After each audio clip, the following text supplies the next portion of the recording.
Alright, please excuse the crazy mess in my kitchen, okay? I'm in the middle of cleaning my Berkeley filter. Now, I have just learned this nifty little trick. Alright, I'm taking my Berkeley apart. This is one of the black filters that I just,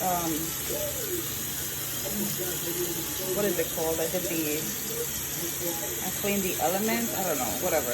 But the point is, I just fixed this so it comes out like this. Now, they want you to grab this little knob, place it right here, just like this,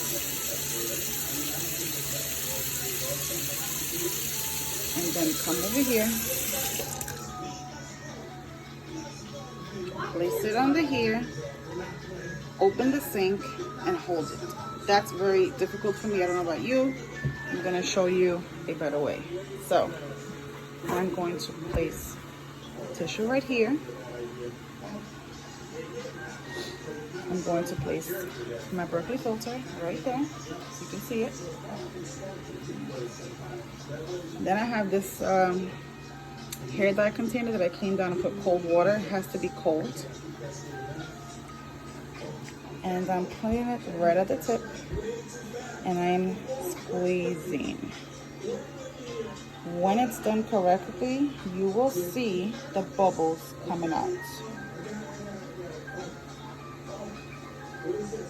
I might run out of water and have to add more, but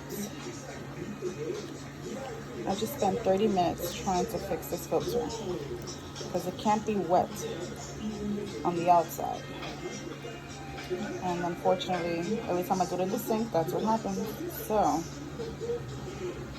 let me show you the easiest way to clean. Look at that. Look at that. Look at that. That is how you do it. Forget the sink. Do it like this. Look at that. Now, your filter is ready to be used.